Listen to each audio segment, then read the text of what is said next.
victory starts in our mind. When your vision is limited, your life will be limited. It's amazing what happens when you enlarge your vision, when you believe big, when you pray bold prayers, when you dream great dreams. Too often, because of disappointments, delays, things that haven't worked out, we've watered down our dreams. We've lowered our expectations. We're not stretching, believing for great things, believing to get well. Are you putting limits on what God wants to do in your life? Are you focused on what you think can happen only in your ability? Your existence is constantly an engagement with the universe, but your mind becomes against the universe. If you create a psychological condition that you're against or you're in competition with the universe or the cosmos, obviously you will feel crushed for small things. Your default mode is to say, I'm an imposter, I'm a loser, I'm not likable, nobody likes me, I'm not lovable. It has become part of your default mode network. And it's super important for you to realize that just like I could go from being a right-hander and teach myself how to be a left-hander, it is the exact same process for you to go from somebody who defaults to thinking negative garbage to becoming somebody who thinks directly. And just like learning to go from writing with your right hand to teaching yourself to write with your left hand, it is going to be a process, not an event. It is going to require you to switch out of the mode where you automatically grab the pen with your right hand and you direct your thoughts to deliberately grab this pen with your left hand. Things are going well, you're happy. When things are not going well, you're sad. But when you learn how to self-regulate and create more coherence in your brain and heart, then you're no longer dependent on your outer world controlling your mood. When you're inspired by something or someone in your life, you feel the magic. Now's the time to be the magic. What are you going to do? Are you going to let the masters inspire you to feel it, or are you going to strive to be a master? It's your choice. The magic is waiting, not only for you just to feel it, but to be it. Nobody can take this away. The first step is getting completely and brutally honest enough to say, I am tired of myself. When you say I'm sick and tired of being sick and tired, that's the facilitator of change. That's when you're ready to say these words, no more excuses. No more excuses. You know that you have an image of yourself inside. When you stand in front of a mirror, you see a reflection of the physical you. But that's not the real you. You have a picture of yourself in your mind. You know, Dr. Maxwell Maltz wrote a book back around 1960. It was called Self-Image Psychology, Psycho-Cybernetics. It's a phenomenal book. He said it was the greatest discovery of his generation. He was a cosmetic or reconstructive surgeon, and he found he would do work on people. He might have done a nose job or removed a terrible scar. And he noticed that when he did that, there was a phenomenal change in their personality. But he noticed with others, he would make a phenomenal physical change and there was no change in their personality.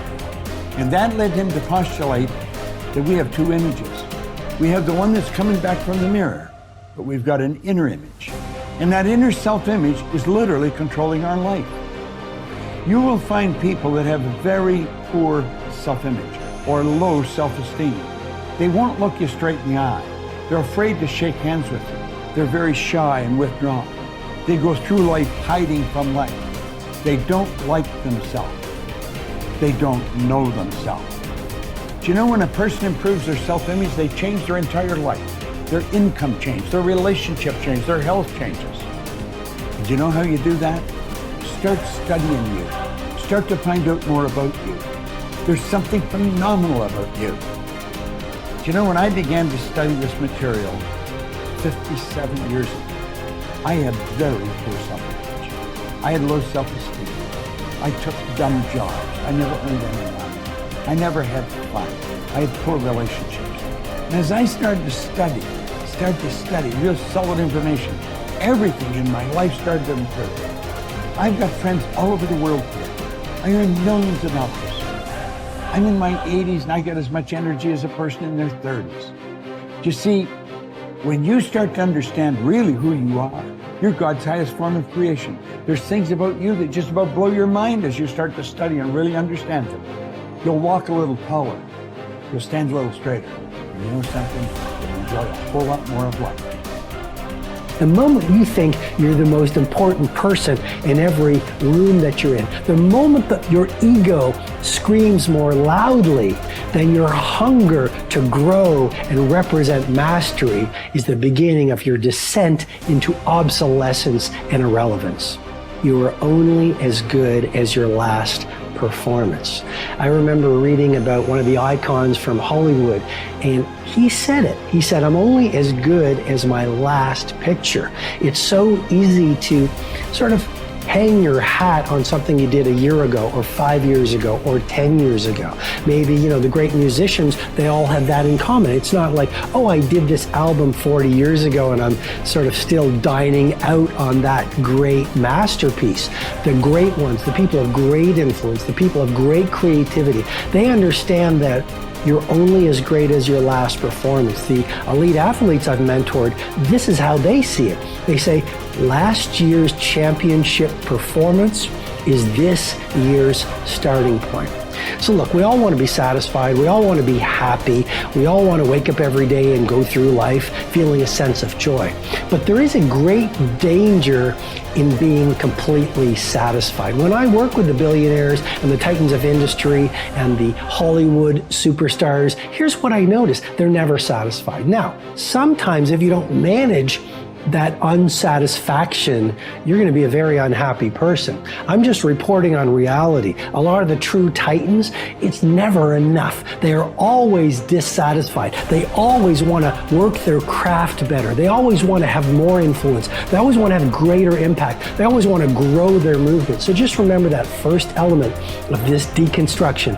Satisfaction breeds stagnation. You want to be joyful and grateful, and yet at the same time, you never want to lose the fire in your belly to be better, to materialize more of your primal genius, to offer value to more people, and to grow the very thing that you do. So, worrying about whether something will or will not happen is not only completely futile, and what is now being discovered by science, actually adds fuel and power to that thought, making it potentially more likely to occur. Not all of your thoughts have the capacity to change your world.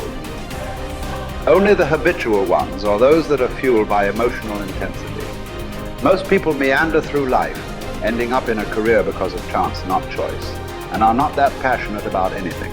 Therefore, they fail to engage this force in any way other than stressing about their credit card bill. It is the addition of emotion to thoughts that give them their power. How that happens, we don't really know yet. Although how the brain deals with emotions may hold a clue, for a long time it was assumed that emotions arrived after thought. It was believed that when sensory signals reached the brain's translator, the thalamus, they were then interpreted and sent to the correct department. The signal would travel to the thinking bit, the neocortex, and then onto the feeling bit, the limbic system, where it would initiate an appropriate response. Joseph Ledoux, a neuroscientist at the Center of Neural Science at New York University, was the first to discover that this wasn't the case. There are two little almond-shaped structures called the amygdala perched above the brainstem on either side of the brain. They control emotion. Ledoux's research proved that when signals from the senses reached the thalamus, two signals were sent out, not one. The first traveled across a single synapse to the amygdala, and the second signal was routed to the neocortex for conscious assessment. The result is that the amygdala hijacks thinking and has you springing into action before you are fully aware of what's going on. It is this reflex that will cause you to jump in a river to save a child before your thinking brain has even registered the danger.